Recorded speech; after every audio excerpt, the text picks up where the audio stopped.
Berikut adalah kisah nyata sahabat Nabi yang merawat kepala dusun dengan surat Al-Fatihah, yang diriwayatkan oleh Abu Sa'id Al-Khudri radhiyallahu anhu dan tercatat dalam hadis Sahih Muslim serta Bukhari yang menjadi bukti keutamaan surat Al-Fatihah dan kekuatan bacaan Al-Quran dalam hidup sehari-hari.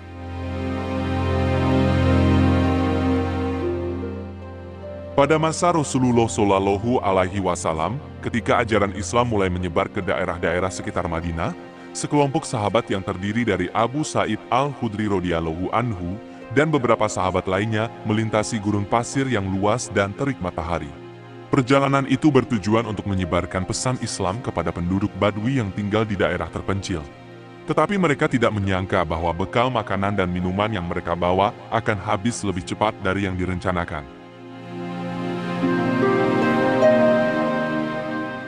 Setelah berjalan selama berhari-hari, mereka merasa sangat lelah, kehausan, dan lapar. Tubuh mereka lemah akibat panas gurun yang menyengat, dan tidak ada tanda-tanda air atau tempat berteduh di kejauhan. Ketika matahari mulai menyebar sinarnya ke permukaan pasir, mereka melihat sebuah gugusan tenda yang kecil di kejauhan. Itu adalah perkampungan Badui yang dihuni oleh sekelompok penduduk yang hidup dari beternak kambing dan unta. Dengan harapan besar, mereka segera menghampiri perkampungan itu untuk meminta makanan, minuman, dan tempat istirahat sebentar.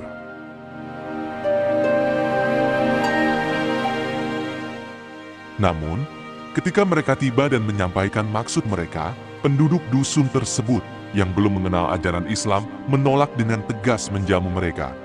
Mereka melihat kelompok sahabat itu sebagai orang asing yang tidak dapat dipercaya, sehingga tidak mau memberikan apapun yang mereka miliki, bahkan sedikit pun air untuk menghilangkan kehausan.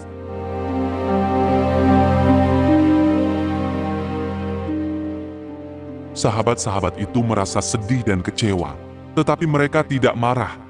Mereka hanya mengucapkan doa kepada Allah Subhanahu wa Ta'ala agar memberikan petunjuk kepada penduduk dusun itu dan memberinya rezeki yang cukup untuk melanjutkan perjalanan.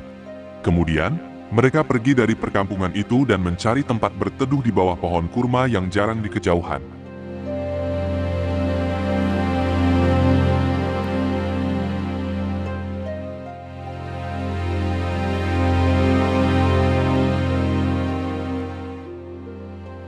Tidak lama setelah sahabat-sahabat itu pergi, nasib menimpa kepala dusun tersebut. Saat dia sedang berjalan di sekitar perkampungan untuk memeriksa ternaknya, seekor kalajengking yang besar dan berbisa menyergapnya dari balik batu dan menyengat bagian lututnya. Racun kalajengking itu sangat kuat. Dalam sekejap, rasa sakit yang menyakitkan menyebar ke seluruh tubuhnya, membuatnya tergeletak lemah dan kesulitan bernapas. Wajahnya memerah, keringat membasahi baju, dan dia sulit berbicara. Penduduk dusun pun panik. Mereka berusaha mengobatinya dengan segala cara yang mereka ketahui. Menyapu bagian yang disengat dengan minyak zaitun, menekan dengan daun herbal yang dipercaya memiliki khasiat penyembuhan, bahkan meminta bantuan dukun lokal yang tinggal di daerah jauh. Tetapi tidak ada yang berhasil. Kondisi kepala dusun itu malah semakin memburuk, dan mereka mulai khawatir dia akan meninggal dunia. Akhirnya, salah satu penduduk yang lebih tua di dusun itu berkata, "Ingatlah kelompok orang asing yang tadi datang dan kita tolak? Mungkin di antara mereka ada orang yang memiliki kemampuan menyembuhkan yang kita tidak ketahui. Mari kita cari mereka dan meminta pertolongan. Ini adalah harapan terakhir kita." Penduduk lain menyetujui usulnya, dan beberapa dari mereka segera pergi mencari sahabat-sahabat itu dengan cepat.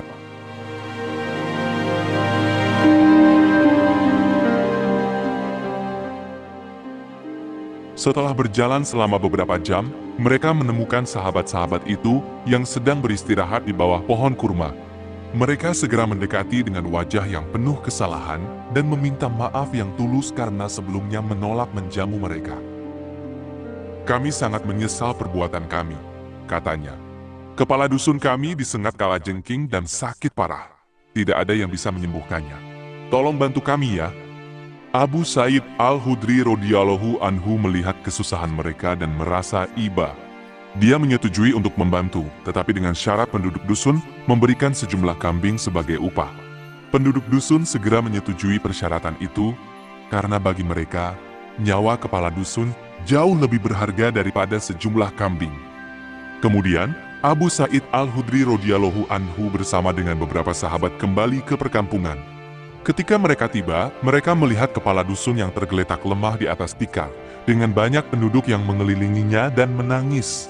Abu Sa'id mendekati dia dengan tenang, lalu mengambil selembar kain tipis, membacanya dengan air, dan kemudian membaca surat Al-Fatihah, yang disebut sebagai Ummul Kitab, karena menjadi pembuka setiap surat dan mengandung inti ajaran seluruh Al-Quran, sambil menghembuskan nafasnya ke bagian lutut yang disengat kalajengking.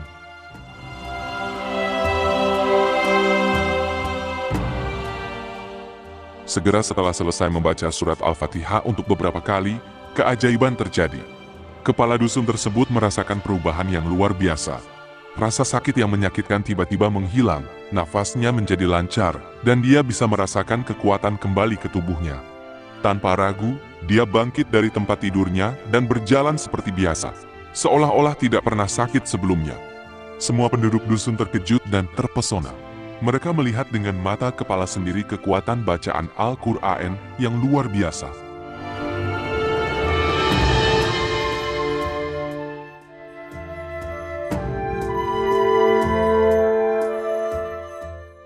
Mereka senang dan bersyukur kepada Allah Subhanahu wa Ta'ala, lalu menepati janji mereka dengan memberikan sejumlah kambing yang baik sebagai upah kepada Abu Sa'id Al-Khudri radhiyallahu anhu.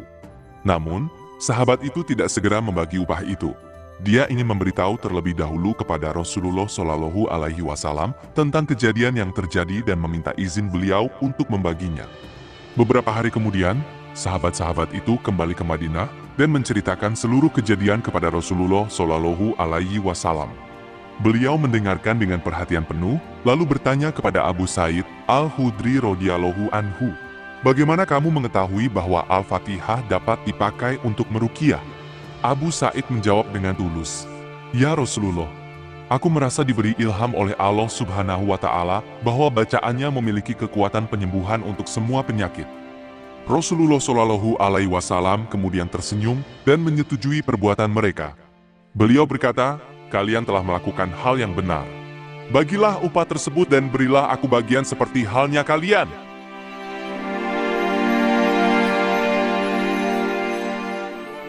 Kisah ini kemudian menyebar di antara umat Islam, menjadi bukti bahwa surat Al-Fatihah bukan hanya bacaan untuk syarat, tetapi juga memiliki kekuatan penyembuhan dan rahmat yang diberikan oleh Allah Subhanahu wa Ta'ala.